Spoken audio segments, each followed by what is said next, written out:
core and reminds us all of the true meaning of today's holiday. Remembering and honoring those who gave their lives and support for our country. Very important. To all who served, we salute you. Thanks for watching. I'm Lindsay Davis. Have a good night.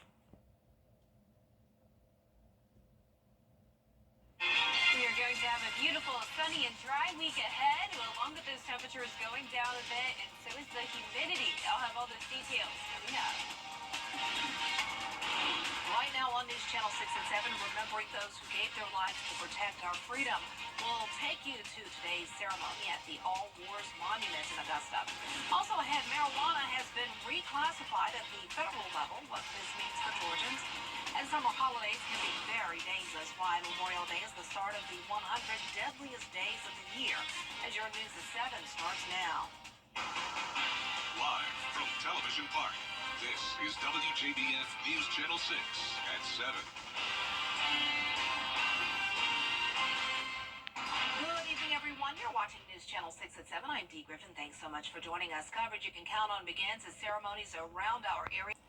Time now for a check of our forecast with meteorologist Jenna Petracci, and it's a lovely evening. You can't tell from our background here because it's dark on our background, but outside it's not bad at all. The sun is still out. Yeah, that's right. It's still light outside. Yeah. We do have a lot of cloud cover, though, but at least it is completely dry. All across the CSRA, not a drop of rain, but we are still watching some storms outside of our viewing area. So here's a closer look at Live Viper 6.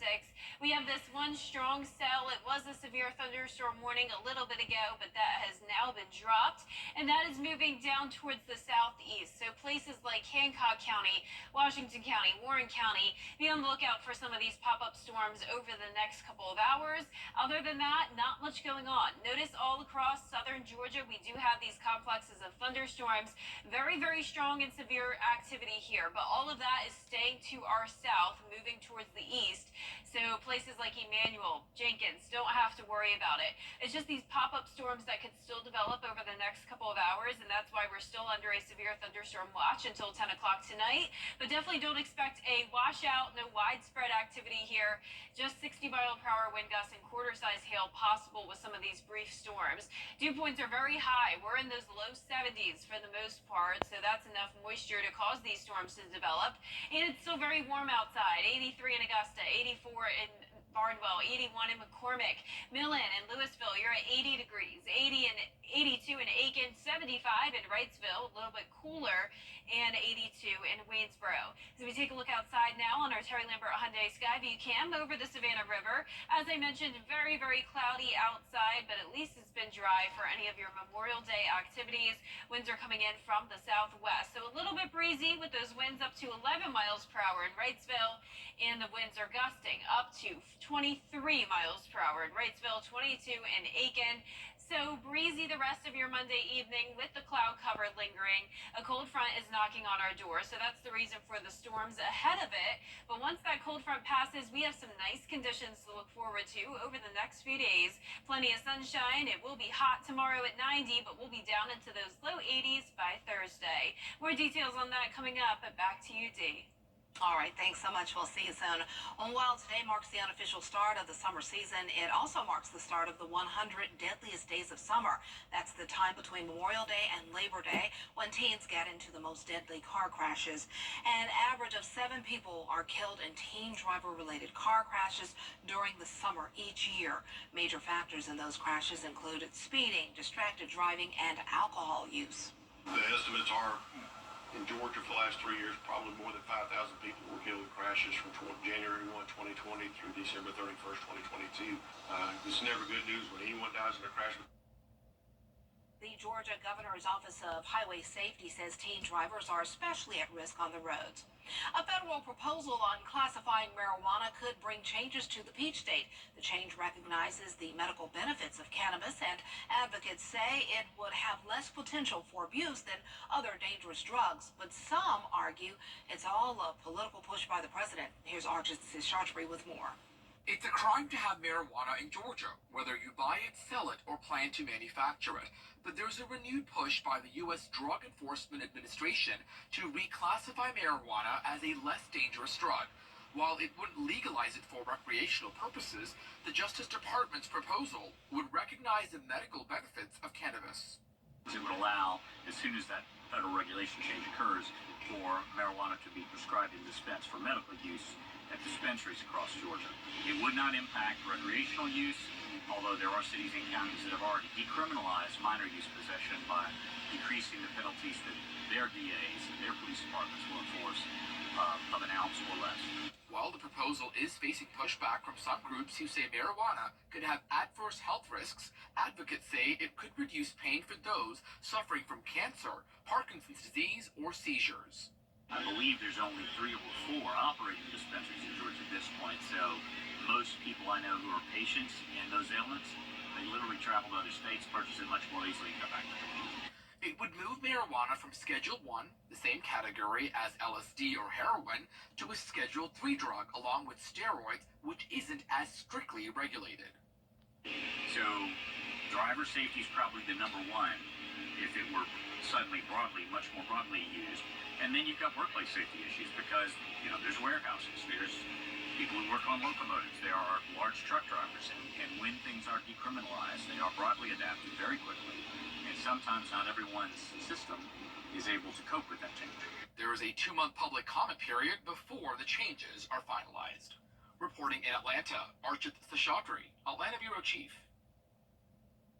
It's Lupus Awareness Month, and one local organization is shedding a light on mental health and lupus. Crowning Lupus is hosting a discussion panel on Wednesday along with Wellstar MCG Health, talking about the importance of bridging the gap between lupus and mental health. The goal is to spread knowledge and resources for people with lupus. Because oftentimes the reality is there's so many patients and families and just the community at large that they separate the two. But the two go hand in hand. You can go to WJBF.com to see how to sign up for the discussion panel. Well, coming up, campaigning for both presidential candidates heating up. We'll have the latest on the race to the White House when we return. Hello, I'm Adrian Walker. And we have a low threat of severe weather the rest of this evening. Otherwise, a really nice week ahead. It will be sunny, it will be dry, and temperatures and humidity are going down. More details when we return. Now, your most accurate forecast with WJBF Live Viper 6. Welcome back. We had some showers and storms earlier today, but overall it's been a mostly dry Memorial Day holiday. Notice Live Viper 6 not showing much activity across our area, but out towards our west, we do have this one cell here that was severe just a little bit ago. It has since weakened a bit, but this is moving off towards the southeast, so heads up Hancock, Washington counties. You may see some impacts from that, but overall it will continue to fall apart. Down towards our south, a different story. We have this very, very large cell here that's bringing torrential rain, frequent lightning, ping-pong size hail, and 80-mile-per-hour wind gusts. There is a destructive severe thunderstorm warning in effect for Coffee County, Georgia. We are very fortunate that all of that is to our south, and same with all of this activity. This is moving off towards the east, so I'm not expecting any impacts other than that one cell to the south of Atlanta. So overall, looking good for us here in town. Here's our Terry Lambert Hyundai Skyview cam outside the station. It is very cloudy outside, and it's still warm and muggy. 83 degrees, dew point of 69, west wind of 8 miles per hour. We're seeing 78 degrees in Sandersville, only 73 in Wrightsville, but 81 in Aiken, 82 in Barnwell, Allendale at 84, and our warmest spot is Bamberg at 87 degrees. We have a cold front coming through. That's the reason for all of this instability ahead of it. These storms are really strong and firing up quickly down in southern Alabama and southern Georgia. As usual, the CSRA is doing a pretty good job of dodging these storms, so that's definitely good news for us. Dry air behind the cold front, so that means no chance of storms for the rest of this week, and the humidity is going down. We'll see those low 50s Wednesday and Thursday, putting us back into the comfortable range, and on top of that, we'll have some cooler mornings. So tomorrow morning we'll be in those mid-60s, but mid-50s going into the start of the weekend. So some below average temperatures to look forward to.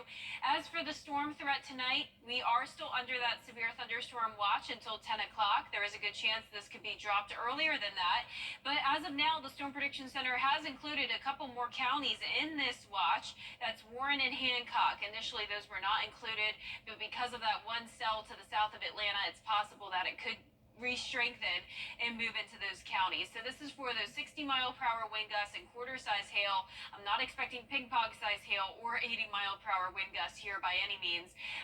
Keeping those threats all at low for the winds, tornado, hail, and flooding for the rest of this evening. Our futurecast tonight at 9 o'clock showing a batch of showers and storms moving into our northern counties. And other than that, not much going on. We will be dry by midnight with all of the activity staying to our south, possibly Emmanuel down to Screven County getting hit with some rain, but overall a dry overnight period and a dry start to our Tuesday. Here comes the cold front, and behind it we'll have winds coming in from the northwest, bringing in the cooler and drier air. Plenty of sunshine throughout Tuesday and Wednesday. Not much going on across the two-state. Really nice weather pattern this week. Our lows tonight will be in those mid to upper 60s, and our highs tomorrow will be in the upper 80s to around 90 degrees. And the 10-day forecast showing the temperatures going down a bit. 88 for Wednesday, but 83 by Thursday. Lows into the upper 50s, and we'll stay in those mid 80s with upper 50s as lows into this weekend. 20% chance of rain returns Sunday through next week. And back to you, Dee. Okay, thanks so much, Jenna. And look at this. Today, many in Augusta laced up their shoes to run and walk for the fallen. The Wear Blue Run to Remember 5K was held this morning at Lake Olmsted Trail. The annual event was hosted by Fleet Feet and Augusta University. This day is very important. This is one of our days out of the year that we can take time just to remember the fallen soldiers who have sacrificed everything for us, including my father. So he is a hero to me, and he must be remembered, as well as many other soldiers who have passed. Wear Blue Run to Remember is a national nonprofit dedicated to supporting Gold Star families. We'll be right back.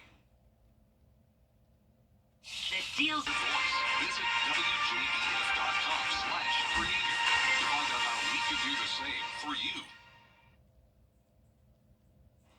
The European Space Agency showing us new views of the universe. You're looking at new images from the Euclid Space Telescope, capturing the clearest images of galaxies captured to date. These photos give researchers insight into the creation of galaxies and how the universe was formed.